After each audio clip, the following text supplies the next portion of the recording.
an update on new gun owners from the pandemic, plus an interview with National Review's Charles Cooke on Florida's special session and constitutional carry. That and more on this episode of the Weekly Reload Podcast. I made the devil run. I gave him poison just for fun. All right, welcome, ladies and gentlemen, to another episode of the Weekly Reload Podcast. I'm your host, Stephen Gutowski. I'm also the founder of thereload.com, where you can head over and check out our memberships today if you want exclusive access to dozens of original reports and analysis pieces on firearms policy and politics, and also access to this podcast a day early and the opportunity to appear on the show in a member segment, which we actually have another one of those this week. Always one of my favorite segments, or my favorite segment, although the full interview with experts is another great segment, which is one we have right now with National Review's Charles Cooke. Hi, Charles. How are you? Good. Thanks for having me again. Yeah, it's good to have you back. I think you were the very first guest, actually. That's right. Yeah, I remember that. Right when you launched. Yeah. So we always really appreciate you coming on, being the first guest. And now things have come back around to your home state of Florida, your adopted home state in Florida. We have some interesting gun news coming out of there in the shape of a special session for the legislature that may include constitutional carry or permitless carry. The governor, Ron DeSantis, a Republican, said that, well, first of all, he vetoed the congressional map, and that's why they have to have a special session. But when he was asked about other issues that might come up or other things he might want to see the legislature do, he included constitutional carry among a couple other policies in his comments. So I'm interested, Charles, you've written about this over at The Corner, National Review, and I want to know what your take is. Where do you see this going? How do you see it coming out? Well, there has been a bit of a shift in DeSantis' rhetoric. This was never a big issue for him. He has always had an A rating from the NRA, and he's been pro-Second Amendment throughout his entire career. But constitutional carry was not something he talked about until recently. I don't know whether the change has been something he sensed in the legislature, or it's because it's an election year, he's running for re-election in November, or because he might want to be president one day. But in March, he said that if the bill came to his desk, he would sign it. And people got all excited, but the session was already effectively over, and so it languished and died nevertheless. And the reason people are talking about this again, as you note, is because of this special session. Now, the special session ostensibly is to deal with the redistricting map. But when talking to reporters the other day, DeSantis said, there's a whole load of stuff I'd like to get done. He mentioned property insurance, which has become a problem recently in Florida. And he mentioned constitutional carry. He obviously can't force the legislature to do this. But he could plausibly use them as a bargaining chip. If he wants to give a bit, maybe he could ask for something, and constitutional carry would be an option. And then, and we'll come on to this too, there's always the possibility that he's beginning to lay the groundwork for this now, so that it is picked up by members of the legislature, worked on while the legislature is out of session. Florida's legislature only meets for 60 days a year. And then if there are more Republicans in that legislature next year, which given the national climate and the climate in Florida seems possible, then maybe he assumes it would go through then. Yeah, that's interesting. I mean, I think noting his sort of attitude towards constitutional carry is important here because, yeah, he made those comments back in March where he said he would sign it if it made it to his desk, right? Which is obviously pretty different than saying he's going to push for it or leverage, use his political influence to get it passed.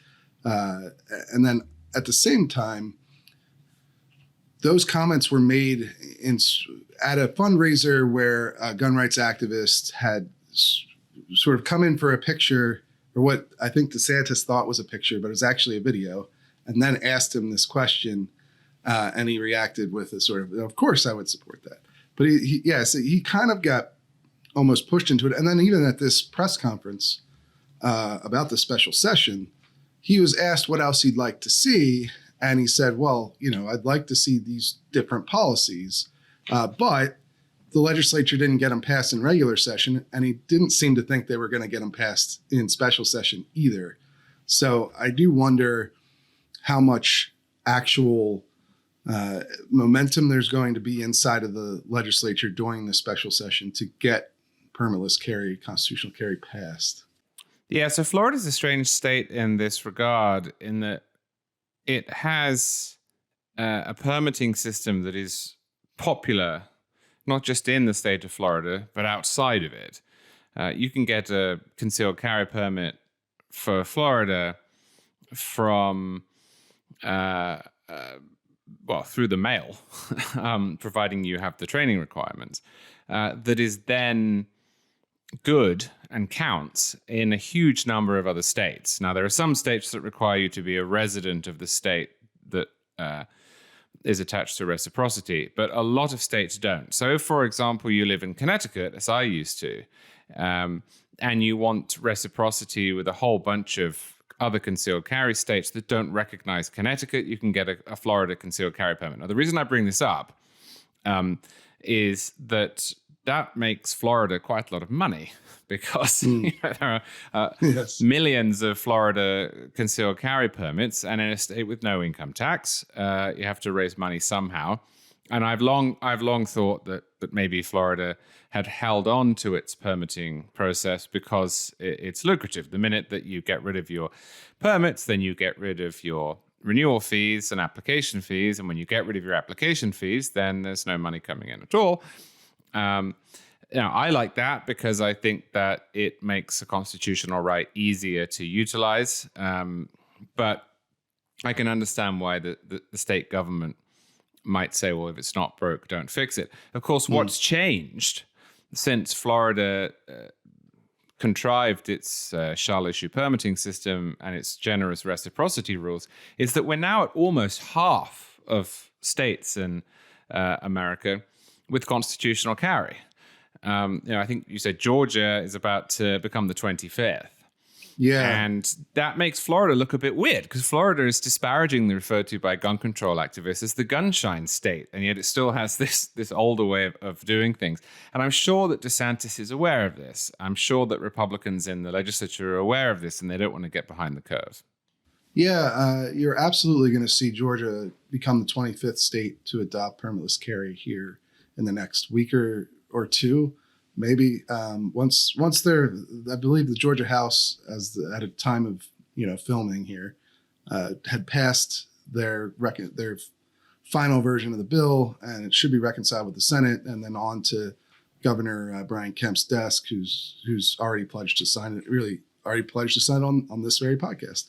But he did it before then as well. So they're going to become 25th, and then it really becomes a question of momentum and pressure for the rest of the red states that don't have permitless carry, because it's almost all of them now. Every state that has Republican control of the legislature and the governor's mansion has basically gotten on board with this policy over the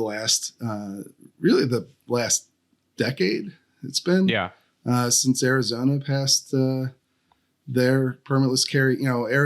Alaska had done it, I think it was 2003, and then obviously Vermont was the originator back in the founding for this policy, which is why some people call it Vermont carry. But now the momentum for it has just exploded within the Republican side of the aisle, and it's going to be increasingly difficult not to pass permitless carry, I think, for Republicans in these states. So somebody like Ron DeSantis, who obviously has ambitions beyond Florida's governorship, it'll be harder for him to win a primary probably if he isn't on board with this policy and doesn't get it passed, I would imagine.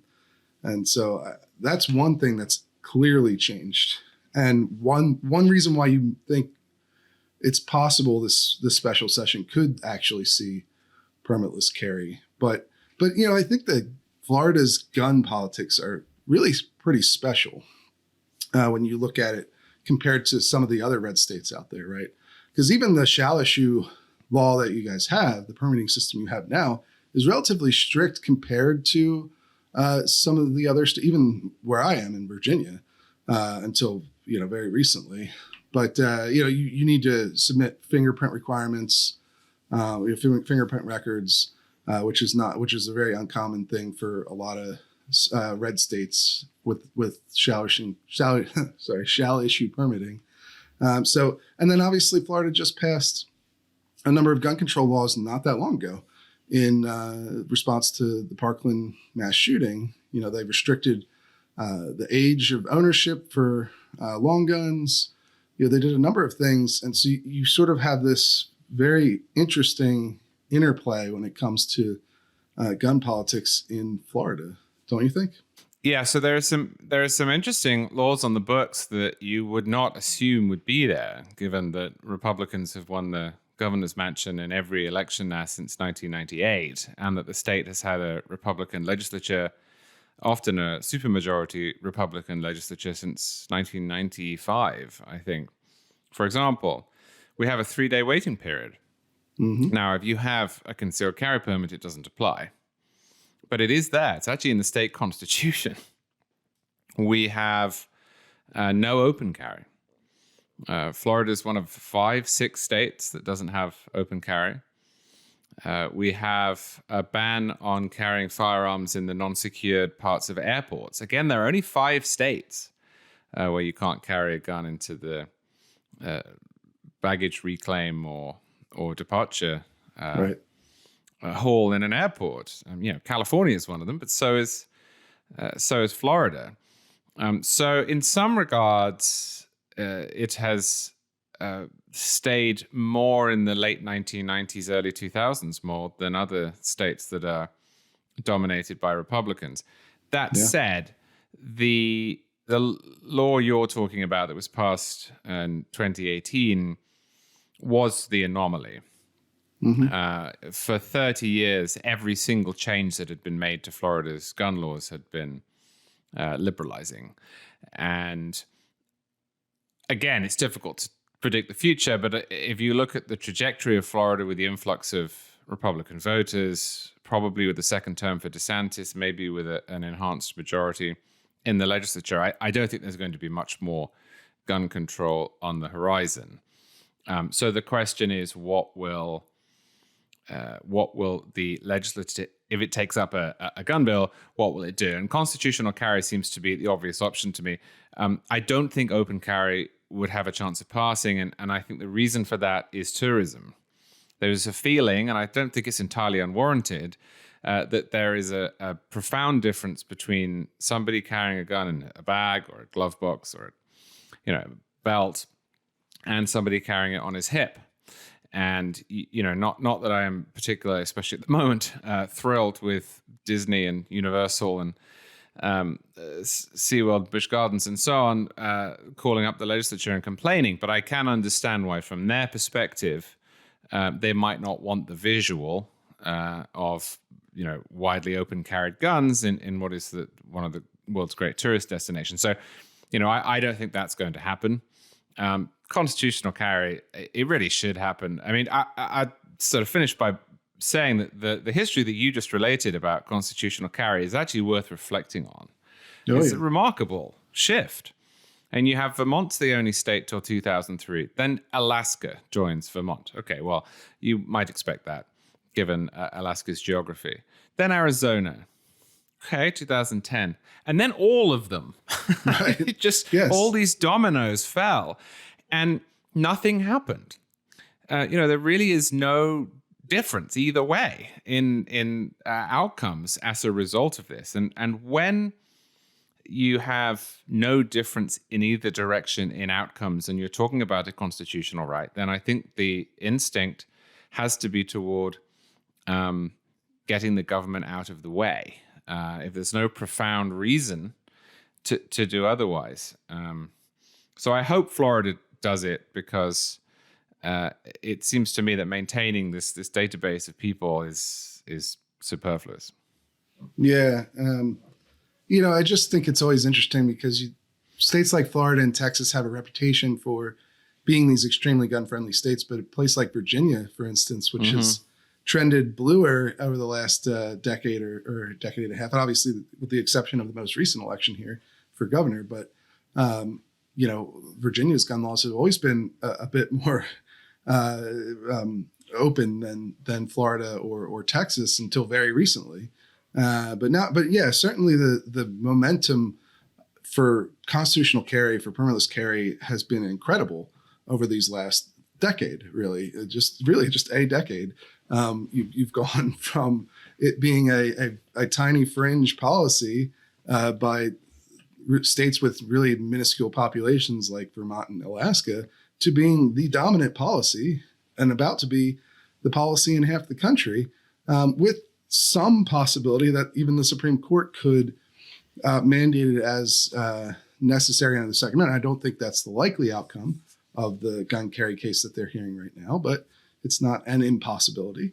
And so and really even going further back than that, because, yes, constitutional carry has swept across in very quick succession, but I mean, it was not that long ago that you couldn't legally conceal a firearm in the vast majority of the country at all, whether you had a permit. There was no permitting process. It was just outright illegal for long periods of time. And yeah, it's been interesting to see that change, because for a long time too, it wasn't like there was overwhelming polling support for this policy. This is very much an activist driven change. I think, you had the gun rights activists who care deeply about this issue pushing for this change. And, whereas the general public might not even necessarily notice that the change is happening. And if you do an opinion poll, until very recently, it polls poorly among the general population. But at the same time, like you said, it's harder to establish that there's been any direct correlation between these policy changes and increases in concealed carry crimes, right? And so that's, I think, what's kept it moving, because there hasn't been major backlash. You've never once seen a state go from a stricter gun carry law to from a less strict law back to a stricter law. That hasn't happened. So it's incredible. Another thing that's interesting about this, I think, is that while one half of the states have now adopted these policies, 2/3 of the geographical area of the United States is under a constitutional carry system. And the reason that matters, I know people get funny about this because they say, well, land doesn't vote, people vote. Absolutely true. But people move across land. And especially in America where they drive, it is really useful to have a system in which one doesn't have to worry about permits if one is driving with a firearm. We've all looked up the laws on the East Coast Drive to find out where we can and can't carry and which guns are allowed and when they're not. And, even if you invoke the Firearms Owners Protection Act, which allows you to get from A to B, you still have to be legal in A and in B. But, if Florida does add itself, and Georgia does in a week or so as well, you'll be able to drive from Florida to North Dakota without ever having to worry about permits or reciprocity or any of it. I think that's a good point, because it's important to dial in on what the actual practical effect of this policy is. Because in real life, there's plenty to talk about when it comes to whether someone should carry a gun, what the responsibilities are for somebody who wants to carry a gun, and the kind of training they ought to get. But one of the most common critiques of permitless carry is that it eliminates the training requirements. But the thing is, and I'm a certified instructor who teaches the basic pistol course that will qualify you for a Virginia concealed carry permit. And I can tell you that course doesn't teach you really anything about gun carry. It teaches you about pistols and how to safely operate them and maintain them, and how ammunition works and how the gun actually operates and so forth. But it doesn't, the thing is, like in Virginia, and I'm using Virginia because that's the example I know best. I mean, you could use something like discharge papers from the military. Like people really wildly overestimate, I think, oftentimes what the training requirements actually are in most of these states to get the permit. So, I don't know that is something that has protected the public in places that have permitting. And at the same time, like, what is the practical use of this law by police?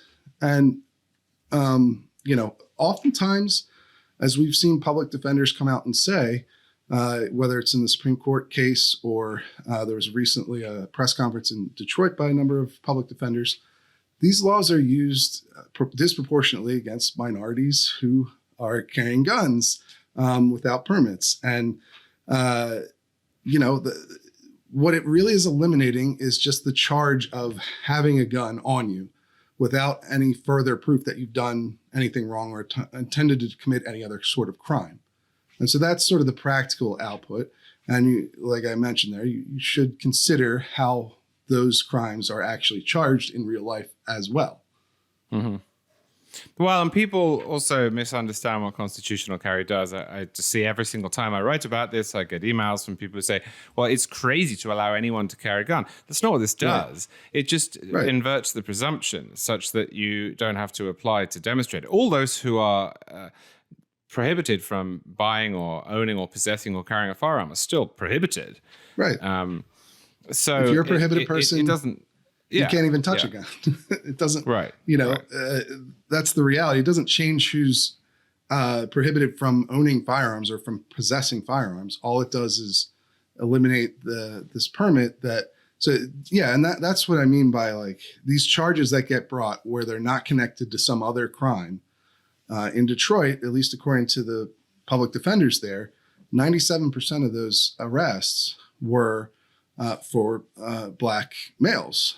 And when that was the only charge. And that's really what this eliminates is that those situations where it's the only charge. Because if somebody goes out and commits a crime with a gun, you can still charge them for armed robbery or whatever it may be, assault with a deadly weapon.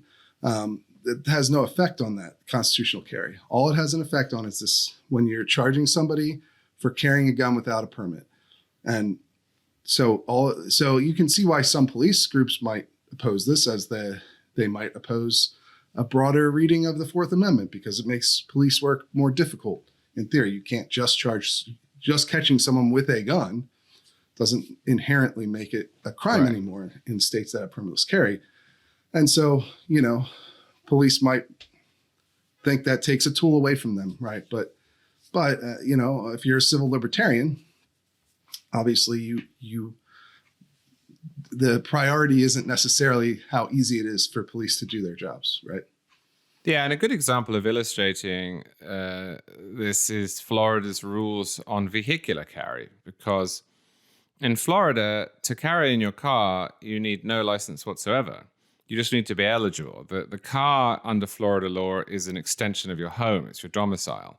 So a person can move down to Florida, become a resident here, and then put their gun in their glove box and drive around. They don't need a permit. If they put it in their belt when they walk around in the street, then they need a permit. Now, it's not obvious to me why that is the case or what the real difference is. So we already, in one sense, have constitutional carry. You just have to be in a car when you do it. And I find that amusing also because one of the arguments against concealed carry in general, which of course never came to fruition, but if you look back into the late 80s, especially in Florida in 1987 when it passed shall issue, and the New York Times sort of went crazy over this, wrote all those pieces about the Gunshine State. Was people are just going to murder each other all the time on the roads. People are going to murder each other all the time in the supermarkets. Well, this didn't happen. But I mean, assume that would be the problem. Well, then you wouldn't want to allow people without a permit to carry in their car. And yet we do. Right. So the permitting system just seems to me to be a little bit arbitrary, given that there's no statistical difference between having one and not having one. Yeah, it absolutely can be. I mean, Virginia is very similar. I mean, in Virginia, open carry is legal without a permit here. And this extends to your car as well. You can have a loaded gun in your car if it's open, if you like lay it on your seat next to you. But if it's underneath a newspaper, that's not legal. And it gets even more complicated because I believe this was about 10 years ago, the Republican Attorney General at the time issued an opinion that said you can have a loaded gun in your car without a permit if it's in a container like like your glove box. So similar idea there in Florida. Right. But in Virginia, so this actually came up, if you remember, there was an Army officer, I believe he was pulled over at a gas station, and it became a whole incident because he got pepper sprayed, and he sued the police over this. But one of the issues at hand was that he had a gun, and I remember Greg Kelly, he's the host of Newsmax. A host on Newsmax, and he had freaked out about the fact that this guy had a gun in his car and wasn't out yet about whether he had a permit or not, and he was like yelling that this guy was a criminal. And I was like, well, no, because if that gun was in a container, he didn't even need a permit for it. Right. But that sort of speaks to the absurdity of it. So if it had been in a container, it's legal. If it's in like your side door, not legal. If it's out on your seat, legal. There's a lot. And this is why I always tell people in Virginia if they want to own a handgun, they ought to get a concealed carry permit, even if they don't ever intend on carrying it on their person anywhere, because really transporting it around can get you in just as much trouble. You could get charged over that stuff.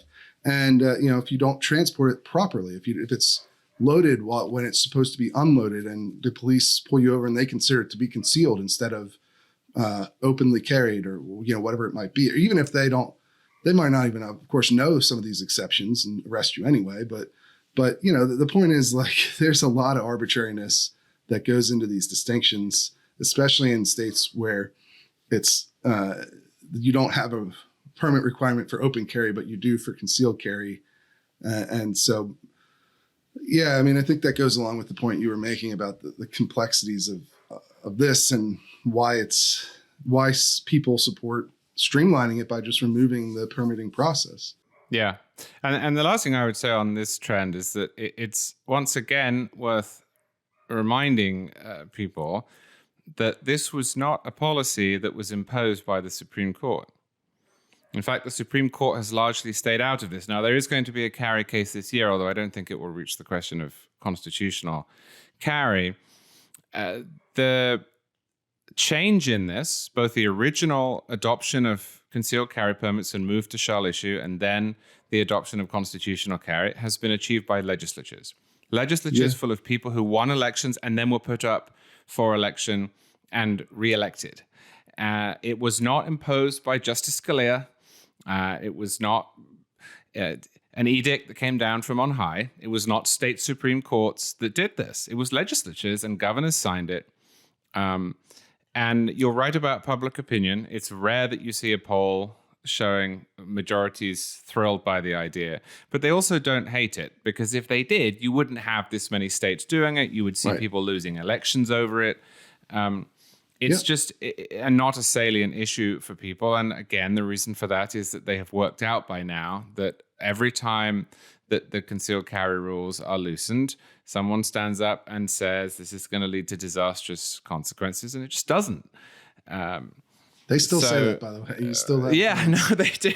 Well, I mean, I remember with that when Illinois became the last state to adopt concealed carry in 2015, the governor, I think Quinn was his name, the governor said, we can't have this because if we do, people are going to be shooting each other in the supermarket. And I thought, I actually would have had some sympathy for the people who made that prediction in the 1980s, because we didn't actually know what was going to happen in the modern era if we just passed shall issue concealed carry everywhere. But to be saying that 30 years later was preposterous. Just totally preposterous. And yet they still went with it. So I think it's an interesting point, though, because like you said, public polling is not the only way to judge whether the popularity of an issue, or at least how it's going to play out politically. Because, I mean, universal background checks would be another obvious example of this, where support for universal background checks is extremely high. But and obviously you have some blue states that have adopted that policy, but you haven't seen Republicans run out of town in all the red states because they don't adopt it. And you've even seen places like Maine go the other way in referendums where it's voters directly voting on the issue. So even though it polls really well, so this is important to keep in mind when we talk about these policies. It's like polling is not the only gauge. And No. and yeah, while so it was Illinois and DC were forced into shall issue by federal judges, but every other state wasn't. The Supreme Court is probably going to clean up the last 8 or so here, but that's a good point. I mean, this was by and large a grassroots movement of dedicated activists across the country who got this done. It wasn't necessarily. It certainly wasn't the courts by and large that did it. No. As you've seen with some other social issue policies being put into place, and so it's fascinating to see how this has played out, and it's really incredible the acceleration we've seen over the last decade. Obviously, from they got gun rights activists got shall issue in place, and then they went right to permitless carry, and that's moved even faster. So it's interesting. But speaking of the Supreme Court, by the way, obviously we have a new justice who's about to be confirmed and appointed to the court here. Ketanji Brown Jackson. She had her confirmation hearings last week, and we got a little bit more information on what she believes on guns, but obviously she's never ruled on the Second Amendment in a Second Amendment case. She hasn't, as far as I'm aware, been the attorney in a Second Amendment case either. She has done some cases that involved firearms, but which we can get into a little bit. But I'm interested in what you think, having seen the confirmation hearings and seen some of her comments on the Second Amendment. What you think of how she might rule once she's on the court, because it's kind of predetermined at this point she's going to make it. I think it's so difficult to tell. My broad assumption is that she's not an originalist, because if she were one, Joe Biden wouldn't have nominated her, and the Democrats wouldn't be as enthusiastic about approving her as they are. Now, she did make some originalist-sounding noises at the hearing. In fact, in some ways, she sounded more originalist than some of the recent Republicans, with the exception of Neil Gorsuch. We will see. I'm skeptical. Yeah. It was notable that she didn't say the Second Amendment protects the right to bear arms. She said the Supreme Court has said that the Second Amendment protects the right to keep and bear arms, which is a correct factual recitation of the law rather than a proactive statement or an endorsement. Of course, Justice Kagan made it sound as if she might be on board with Heller in 2009, and then in 2010 was in the dissent in McDonald, which applied Heller to the states. So, it's difficult to tell, and there's nothing that Ketanji Brown Jackson said that fills me with hope. What does fill me with hope is that Heller is by no means perfectly or permanently safe, but it does seem to be safer than Roe for a couple of reasons. First off, it's based in the text of the Constitution, and Roe is not. Second, it's really popular. 80% of Americans agree with the core finding in Heller, which they should, because it's a matter of elementary history. And third, the courts have actually, not that I like this, but the courts have actually stayed out of Second Amendment questions in almost every case. And if you look at Roe was applied instantly and repeatedly. Any state moved slightly to regulate abortion, in came the court, struck it down, injunction the same day. That has not been the story of Heller. I mean, Heller was decided 14 years ago now, and the courts have largely stayed out of it. And that makes the pressure on it much less. So, how many cases are we likely to see, given where politics is in the United States, given the way Heller is regarded, given, that even in Democratic-run states, there aren't many people who are pushing for a total ban on guns. how likely is it that Ketanji Brown Jackson is going to be asked the question, does the Second Amendment protect an individual right? What she's much more likely to be asked is, what is the scope of that right? Yes. What guns count? There you go. What does bear arms mean? What sort of restrictions on keeping, obviously child locks was one of the issues in Heller, Right. are acceptable. And there, I think it's quite hard to tell where she would come down. If you look at a lot of the lower court cases where you actually can't determine how those come out by just looking at the political affiliation of the president or, even at state court level, governor who appointed the judge. So it's a tough one.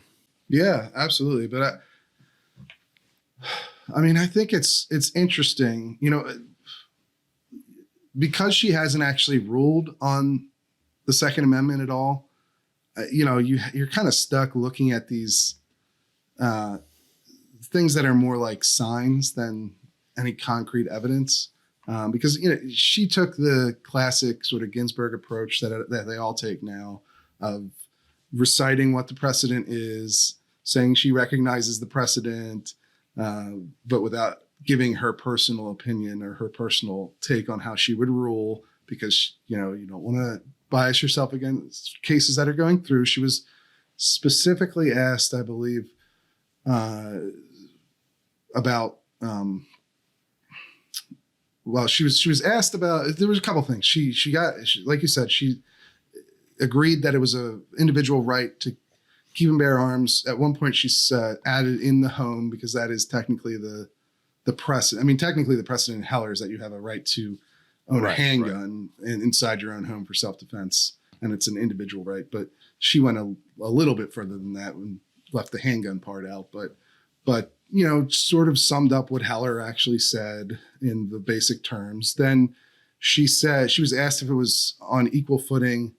There was Cornyn asked about, it was more a point about Roe than Heller, but he asked her if she considered Heller to be on the same level as Roe, and she said that she wasn't aware of any ranking system of precedents, and that they're all all Supreme Court precedents are basically the same. And then Blackburn asked her to describe what Heller established in her own words, which she did, but then refused to answer questions about potential future. She was asked about basically may issue gun carry laws, which is exactly what the Supreme Court's deciding right now in Bruin, the case we've been alluding to here. And she said she couldn't answer that because they have this case in front of them. So she didn't give us a lot in terms of what to take away. And then you have her history as, there's some reason to think maybe she could, best case scenario be like a sort of left-leaning version of Gorsuch, maybe. Maybe she's more inclined to take a civil libertarian approach to things, and that could get her to, closer to. Oh, I think that's a great point. Gorsuch on guns. I don't know. She was a public defender. Right. Maybe. She's used to taking on the government. And one of the things that always alarmed me about Merrick Garland was that he had spent his entire career demonstrating that he was in effect a statist. And one of the jobs of a Supreme Court justice is, when necessary, to tell the government that it's wrong, that it can't do what it's trying to do.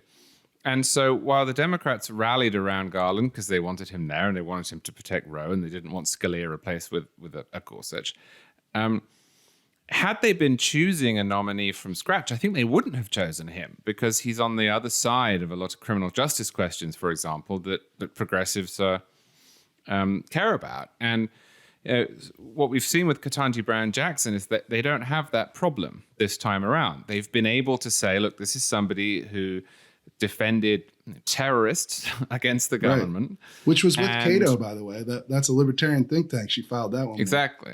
Exactly. But when you get into that mindset, then perhaps you're accustomed to standing up to the government and saying, well, actually, the law says what it says. And, you have a right to, or my client has a right to exercise it. So I've wondered that too, whether that instinct has trained her to be a little more willing to overturn government power. The other question, too, is, I mean, Biden made this a nomination about race and gender primarily, right? That was the key determining factor for who he was going to pick. Obviously, there was plenty more than one qualified Black woman, but that was the top priority in this pick. So, yes, I think him picking her, and he's obviously aggressively pro-gun control and wants to all sorts of new restrictions on gun ownership. And the gun control groups are celebrating her pick, and the gun rights groups are opposed to it. But really, if you read what they say about her, it's all kind of just based off the fact that Biden picked her, and guns were not the top priority for why Biden was picking her. So that's where you get this sort of wiggle room of like, what does she really believe on this stuff? And she was a public defender. And was, I mentioned earlier, public defenders in recent years, at least some of them, have taken a dim view of some of the more restrictive gun laws out there. Yeah, so I know that a lot of people on the left have said that conservatives oppose Ketanji Brown Jackson because she's a Black woman. This is nonsense. Conservatives' favorite justice is Clarence Thomas. Right. And they were very strongly in favor of Amy Coney Barrett's nomination. Conservatives, and this is more true than it is on the left, have a preference for judicial philosophy, that judicial philosophy being originalism and textualism.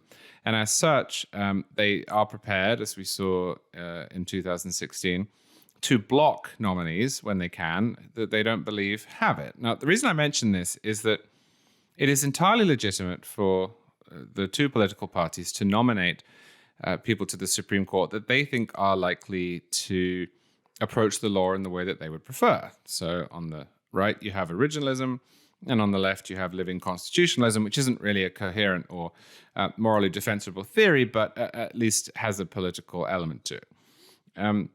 With Ketanji Brown Jackson, there was this other element that was thrown in, that being she's a Black woman. Now, I don't doubt for a single moment that she is qualified in the sense that we use that legally. She seems smart. She's got a great temperament. She's obviously an accomplished woman with a great career behind her and presumably ahead of her. I don't think that is as important as her judicial philosophy. It does raise the question, though, if you start looking at other things, that is, if you're Joe Biden and you're fixated on the immutable characteristics of your nominee, do you take into account the judicial philosophical question? And although I don't think this is going to happen, I think there's probably more of a chance that Ketanji Brown Jackson ends up as a reverse suitor, or at least is disappointing to Joe Biden than there has been with any of the other Democratic picks of late, just because other factors were taken into account. And the pool was narrowed down to 3 people. 3 qualified people, but 3 people nevertheless. And it would be a great irony, wouldn't it, if the fixation on these immutable characteristics, which again are no slight on Ketanji Brown Jackson, actually led to the nomination and approval of a justice who was, say, much more friendly on guns than Joe Biden would have wanted if he'd had a broader pool to pick from. I mean, that's the thing about a Supreme Court justice. They can do whatever they want, basically, once they get on the court. So if they have no record on an issue, you're trying to just guessing at what they might do, which is what we've been doing here. But that's clearly what the Biden administration has been doing as well. And it's just not crystal clear. I think it is fair enough, as you said at the beginning, to take the signals from political actors on this and say, well, most likely she will end up as Sotomayor and Kagan did, regardless of what they said in their confirmation hearings, and rule with the liberal side of the court on gun issues. I think that's probably the most likely outcome, right?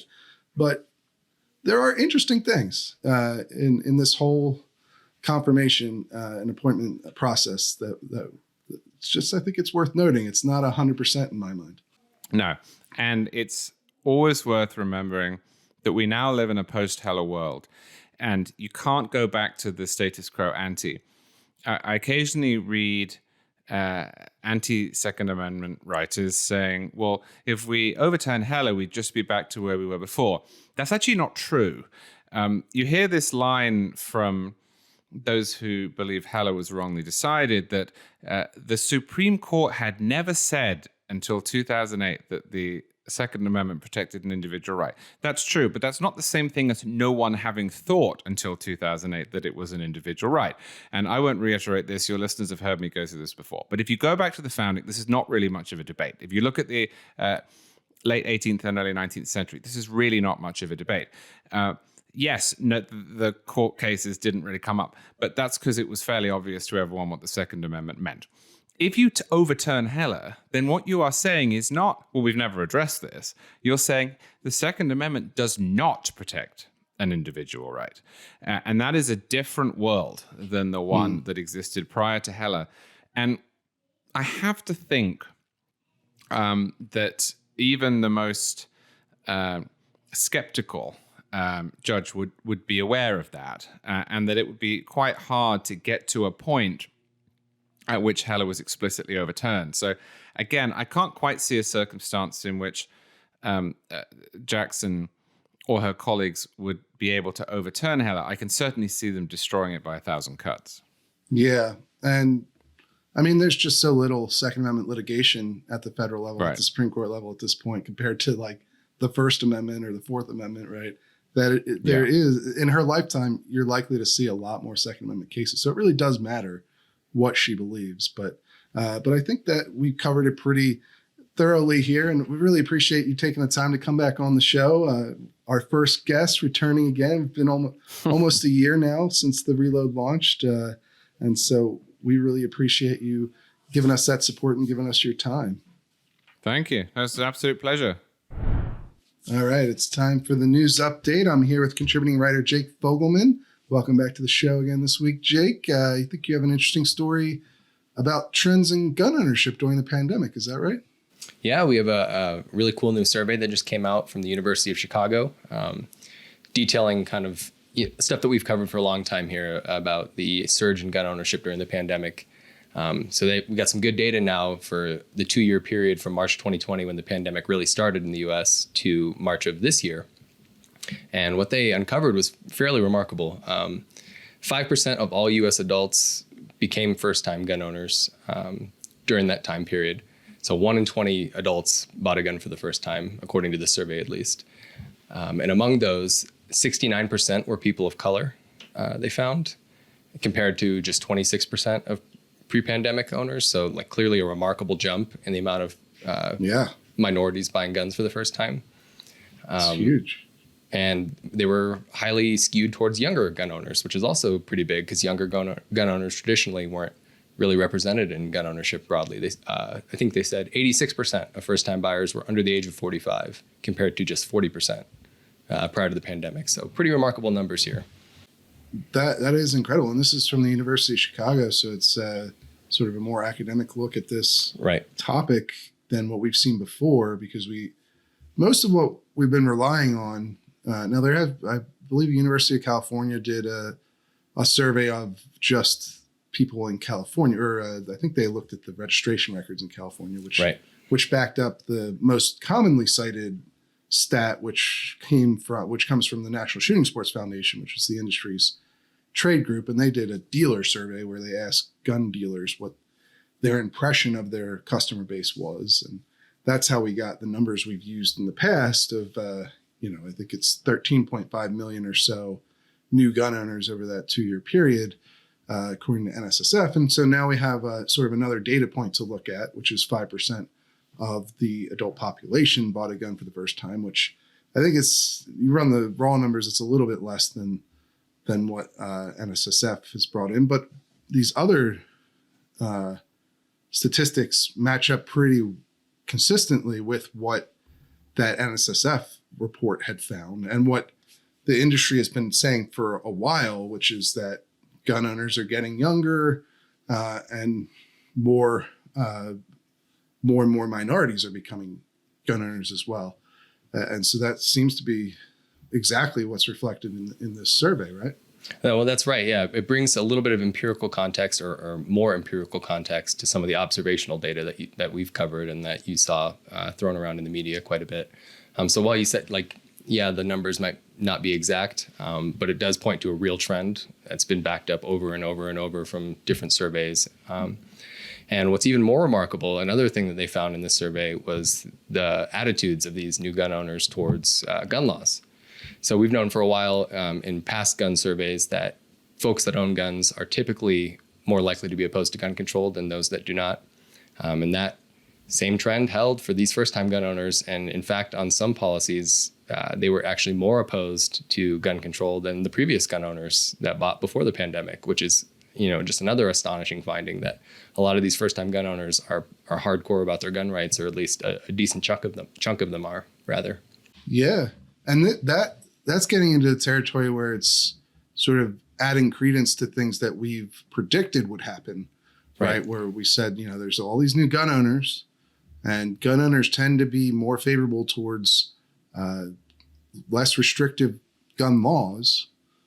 And so over time, you could expect to see at least some percentage of these new gun owners becoming more favorable towards loosening gun laws. Right. And this is a survey where we're seeing exactly that happen. And actually, it's pretty surprising because you're right. Some of these responses, they're actually more aggressive about wanting to reduce the regulation on firearm purchases. And so that's pretty fascinating. What were some of the areas where you saw these new gun owners' beliefs come out? Yeah, there's one that I really want to key in on because I think it's pretty telling. They were asked, so it was pandemic first-time gun owners that owned their firearms before the pandemic, and the non-gun owners were all polled. And particularly for the policy about shortening waiting periods, you saw the biggest gap between first-time gun owners and pre-pandemic gun owners. So 65% of first-time gun owners supported shortening waiting periods, whereas pre-pandemic gun owners only showed up about 49%. And I think that's pretty telling because it's something we kind of talked about and something that you reported on early on when you talked to a lot of these folks that were buying guns for the first time, and they just weren't quite aware of what the process was like. And suddenly there were all these roadblocks in their way when they really felt like they needed a gun. And what do you mean I have to wait 10 days to come pick up my gun? Or what do you mean I can't get a gun right now? So I think that one is a key indicator, I think, of maybe some of the experience that these first-time gun owners went through. And maybe that informs some of their beliefs. Right, absolutely. I think that is a big tell because it indicates that some of these people, when they went to buy their gun for the first time, were interacting with their state's gun laws for the first time as well. Right. And perhaps didn't realize that they were more restrictive than they thought. And so that might be why they're actually even more opposed to something like waiting periods for gun purchases than people who already own guns and maybe had gotten used to the idea or whatever the case might be. And of course, they're far more opposed to the idea of waiting periods than people who don't own guns. Sure. So, yeah. That's interesting. It does feel like perhaps that was because a lot of people in California and Florida or wherever else, a number of these other states that have waiting periods, they ran into them in the midst of an emergency where they felt that lives were potentially threatened, where they wanted to be able to buy a gun to protect themselves, right? And they didn't like the idea of having to wait. So it's pretty interesting to see that actually play out now in actual academic survey. No, yeah, that's exactly right. And another thing that we've covered a lot is the rise in concealed carry permits. And you see that borne out in the data here as well. The gap's not as big with this one because, we've also covered that concealed carry has just gotten pretty popular more broadly among gun owners. So you don't really see the same gap between first-time gun owners and pre-pandemic gun owners. But they're both very supportive, for example, of, this is one of those kind of vague questions, but allowing people to conceal carry in more places, whatever that means. Right. You see 68% of both types of gun owners supporting that. You see equal numbers supporting permitless carry. Not quite majorities, it's still 41%, but you see equal numbers between first-time gun owners and previous gun owners on these policies. So you do see, equal popularity with gun carry as well with these first-timers. Yeah, it's pretty interesting to see what, the first evidence of changing attitudes due to people buying guns for the first time. And, obviously it's still just one piece of data. We're going to continue to follow this and see what else comes out and how the story might change down the line, or how these people will actually affect the political atmosphere down the line as well. I mean, it's one thing to respond to a polling question in a more pro-gun way, but it's another thing to become a sort of single issue voter, as they call it, on guns, and start to see an impact in how elections actually go. And I think, in my opinion, what'll be most interesting to see how blue state gun owners, first-time gun owners in blue states, actually react when it comes to the politics, whether this becomes a higher priority for them than some other issues that they might already do. Because I think it's common for people to assume that gun owners are all stereotypically have the same views and beliefs and look the same and have the same concerns. And I don't, clearly that's not the case from this polling. We certainly don't all look the same. It's a whole different demographic of people buying guns for the first time during this pandemic. And what we'll need to see is how that has an effect on elections moving forward. I think ultimately that's what the key indicator will be. If you see Democrats and Republicans becoming more pro-gun in their political stances because they're losing elections or winning elections over this, which actually at that point you had another story briefly this week that was that showed Republicans have a 8-point advantage, I think, on guns. Yes, 7 points, I believe. Yeah, Morning Consult found that. So pretty, whether that's due to new gun owners or not is less clear, obviously, but perhaps that's part of it. And we'll have to, wait and watch this play out. I think it'll take years. I don't think it's something that happens overnight. I mean, certainly some people expected all the new gun owners from 2020 to immediately turn into Donald Trump voters, and it does. It certainly didn't seem like that happened. So obviously people vote on more than one issue generally, but if these new gun owners bring gun issues to the top of their voting priority list, maybe that will have a significant impact moving forward. And that's what we're really going to keep on top of, I think. I think that's exactly right. Yeah. We've got a ton of polling to show that there's some movement going on, but like you said, tangible political results will be the real tell to see how lasting this trend is and how much it affects our politics. So we'll definitely stay on top of it. Yeah, certainly. But that's it for the news update this week. We are headed over to a member segment. We got another one for you. My favorite segment, as I always say, and we'll head over there now. All right, it's time for another one of my favorite segments, the members segment. We're here with one of our Reload members who goes by the name of Weerd Beard. He's an anonymous, like a pseudonym there. Also hosts a popular podcast called Assorted Calibers. Can you just give us a little bit about yourself, a little background? Yeah. I go by Weerd Beard because I currently live in the great state of Massachusetts, and it is a state where my right to keep and bear arms doesn't exist, and that upsets me. And I do a lot of activism work there, and so I like to keep as low a profile as possible. I mean, people can find me. Unfortunately, people have found me, good people, but also not so good people. But yeah, that is why I go by Weerd Beard for that. Plus, I'm an entertainer. I run the Assorted Calibers podcast, and we like to keep things entertaining. Well, fair enough. I can understand that.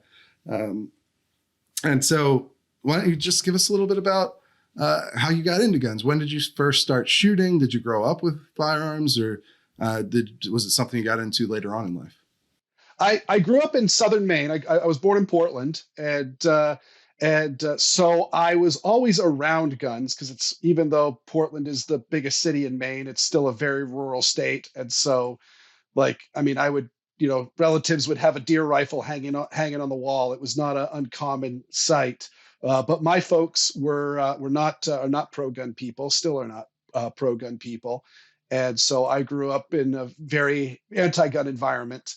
Though at the same time, we've got markers all around the place here that say where there's dead English soldiers from the Revolutionary War buried. And so it is the Second Amendment, as it was written, was always very clear to me. But then suddenly, when it came to the common sense gun control laws, that also made a lot of sense to me when I was young. But it wasn't until I went to the University of Maine, which is in central Maine and very much in the woods. And I had a friend whose dad built a 100-yard shooting range in his backyard, and a amazing collection of guns. He collected Weatherby rifles.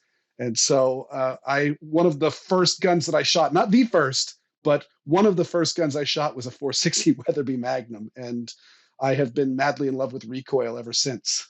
That's quite an experience for a first gun.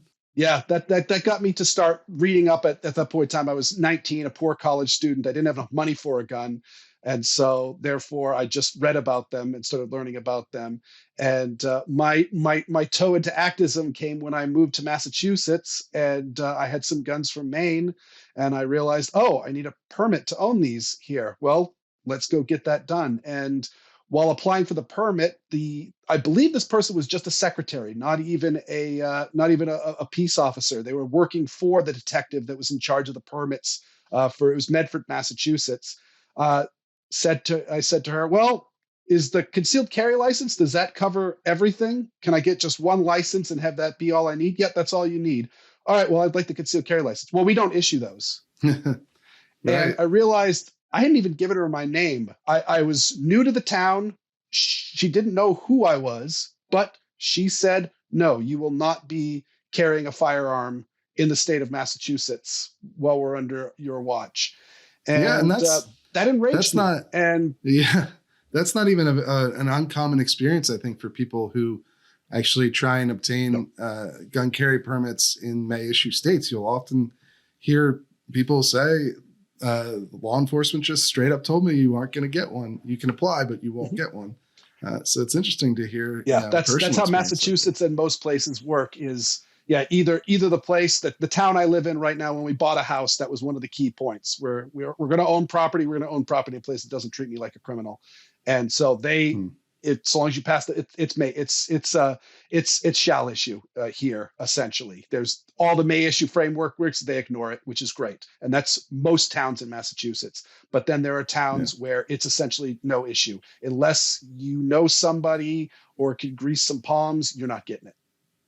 Yeah, that's another common feature in may issue states.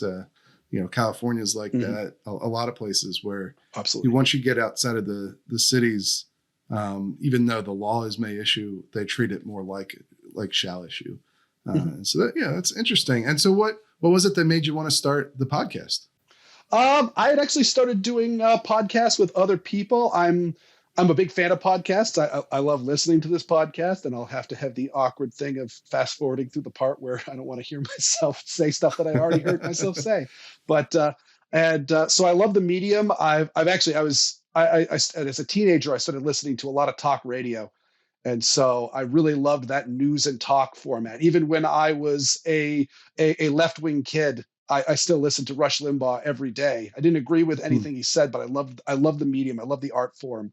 And so it just only seemed natural when this pod thing started coming out. And I started having friends that started them up and realized, going through. And so this podcast, Assorted Calibers podcast, is a kind of an iteration of a show started by Sean Sorrentino, a friend of mine who started the Gun Blog Variety Cast, and then he decided that he didn't want to do it anymore. And so you can still, if you search Assorted Calibers podcast, you can actually listen to the back catalog of Gun Blog Variety Cast on that.